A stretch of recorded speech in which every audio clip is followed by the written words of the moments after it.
Prescott.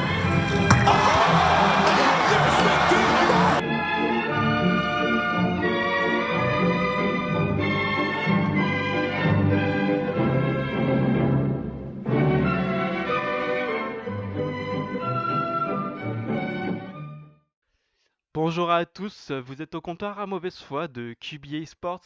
Aujourd'hui, je vais revenir sur le match de l'AS Saint-Étienne pour son premier match de la saison en Coupe d'Europe face à Athènes. Donc, juste pour remettre un petit peu dans le contexte, les Verts ont eu une préparation assez difficile et c'est vrai que beaucoup de gens étaient inquiets par rapport à ce premier match. Qu'en est-il de la forme physique des joueurs, de la forme aussi mentale parce qu'ils ont enchaîné des contre-performances, d'un point de vue tactique aussi, où est-ce que le coach en est? Donc c'est un petit peu tout ce qu'on va voir. Donc déjà, petit changement par rapport à la préparation sur ce match-là, c'est le 4-3-3 de Galtier. Toute la saison a été effectuée en 4-4-2, toute la préparation de la saison, excusez-moi, avec Beric et Roux en pointe. Et on a vu que ça n'a pas marché. Face à Lausanne, ils se sont pris 4-1. Sur le PSV, ils se sont pris aussi une défaite et aussi contre Tours. Donc Galtier a préféré, à titre personnel, je pense, euh, revenir à un 4-3-3 habituel, le 4-3-3 de l'année dernière qui les avait fait terminer à la 6e place. Mais au final, voilà, est-ce que c'est les bons choix? Donc ce match nous a donné quelques éléments de réponse. Euh, donc il y avait Amouma et Tanan sur les côtés avec Roux en pointe. Berry qui a été laissé sur le banc, je pense dû à sa longue blessure, encore en compétition officielle, il n'est peut-être pas forcément prêt pour l'instant. Et au final, ça a été vraiment un remake de l'année dernière. Bon, voilà, ils ont dominé le match. Saint-Etienne a dominé le match. En même temps, Athènes, ils étaient vraiment là pour jouer le nul. En fait, ils ont voulu mettre leur carte de leur côté pour tout donner au retour chez eux. Et voilà, Saint-Etienne a fait son match sans vraiment briller. J'ai bien aimé Selnaes. Selnaes qui a été un choix fort de Galtier. Il l'avait annoncé à l'intersaison que Selnaes aurait un rôle important cette année. Et donc il a été placé en milieu défensif et je l'ai trouvé plutôt bon. Il a fait de bonnes relances, il a fait de bonnes interceptions. Et à la différence d'un Clément qui était au même poste l'année dernière, je trouve que Selnaes se projette vachement vers l'avant. Et ça, c'est une qualité qui est indispensable, je pense, à Saint-Étienne.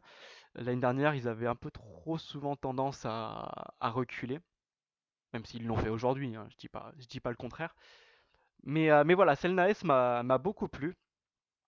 Et globalement, il a animé le milieu de terrain.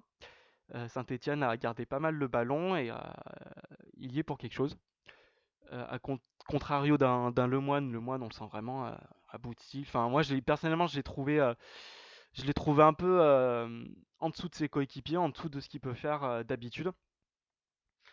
Donc, donc voilà, toutes ces frappes, elles sont passées hors du cadre, elles sont finies dans les tribunes, même des fois au-dessus du stade, on sait pas où elles sont parties. Et dans l'animation, pour lui, ça a été assez pauvre. Ça a été assez prof, il est assez pauvre, il a fait deux trois combos avec Amouma ou voire même Tanan, mais sur 90 minutes, c'est bien trop peu. Et je pense que s'il continue comme ça, sur l'ensemble de la saison, il sera remplacé par Brian Dabo, qui est rentré, là, il n'a pas fait une partie non plus exceptionnelle. Mais voilà. Au niveau de l'animation offensive, euh, il y a beaucoup d'espoir. Amouma et Tanan, certes, un petit peu individualistes, mais on a pu voir qu'ils arrivaient à bien combiner ensemble, notamment sur l'action entre le 1-2 avec Tanan et Amouma, qui, euh, qui a donné une frappe plutôt bonne, un peu molle, mais plutôt bonne. Donc pourquoi pas. Maintenant, moi, Roux en pointe, je suis pas convaincu. Je suis pas convaincu tout simplement parce que je pense qu'il n'a pas le profil idéal pour jouer avec des ailiers comme Tanan et Amouma. Alors certes, l'année dernière, il a marqué en fin de saison, ça a été l'homme fort de la fin de saison, mais je pense que ça serait une erreur de le mettre en poste de numéro 9. Euh, avec les deux ailiers qui sont Amouma et Tanan. Tout simplement parce que il n'a pas le profil pour jouer avec eux. Berikt, lui en revanche, a le profil.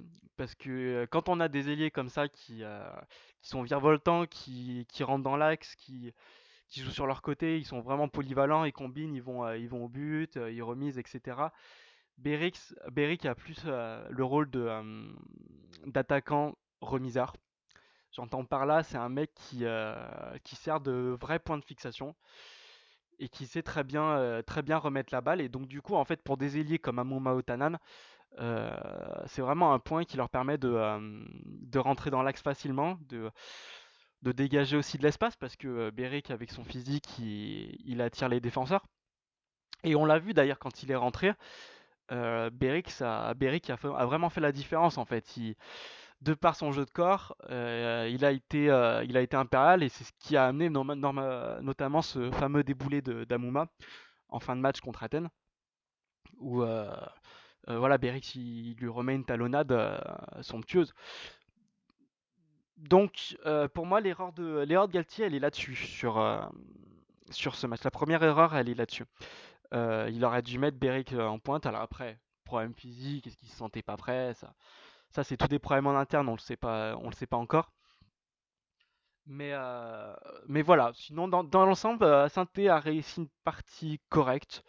Bon, fidèles à eux-mêmes, ils aiment bien poser un petit peu le jeu, attendre que ça se décante. D'autant plus que Athènes était en 4-2-3-1, très défensif.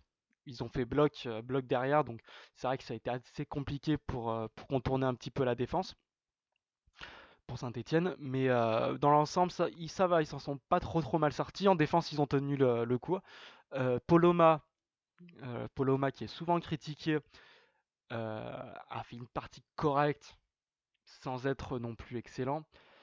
Il a eu un début de match, notamment en première mi-temps, où il a été vraiment très limite. Il s'est pris un carton d'ailleurs très rapidement pour un pied très mal placé. Mais après, il a eu des interventions un peu plus propres. Et ça, c'est tout à son honneur. C'est quelqu'un qui, voilà, qui est jeune, il sort du centre de formation de Saint-Étienne. Il n'a pas beaucoup d'expérience. Donc voilà, en solution de repli, il a assuré. Parce que voilà, je pense que le reste de l'année, ça sera Mbengue qui tiendra le poste. Bon, il a été jugé trop juste pour ce match-là. Bon, c'est normal, en même temps, il vient d'arriver. Donc voilà, Pogba, il n'a pas été dégueulasse, il faut le dire. Euh, on a tendance à dire que voilà, il fait peur en défense. C'est vrai qu'il a été sorti l'année dernière qui n'était pas très rassurante, d'autant plus qu'on l'annonce entre guillemets pour l'instant comme le successeur de Bayal. Je trouve qu'il a été assez rassurant dans l'ensemble.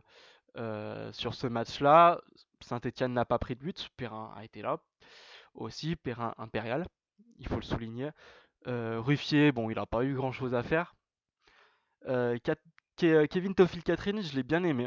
Défensivement parlant, il a été propre, il a fait de bonnes courses. Maintenant, ce que je reproche, c'est sur son animation offensive. Je trouve qu'il a été un peu trop léger. Il n'a pas suivi les actions. Des fois, il partait trop vite, des fois. Enfin voilà, il y a beaucoup d'actions qui n'ont pas marché sur son côté. Et c'est en partie de sa faute. Donc voilà, ce que j'en retiens moi de ce match principalement, c'est voilà, le mauvais choix de numéro 9 de Galtier. Je pense qu'il aurait dû mettre Beric à la place étant donné que Athènes jouait beaucoup défensif, un gros point d'appui comme Beric aurait facilement perturbé la défense et du coup ça aurait favorisé les espaces bien plus tôt dans le match puisque bon dans le dernier quart d'heure il y a eu beaucoup d'espace. Ça aurait facilité l'espace bien plus tôt et ça aurait permis d'avoir des Amouma et des Tanat bien plus explosifs.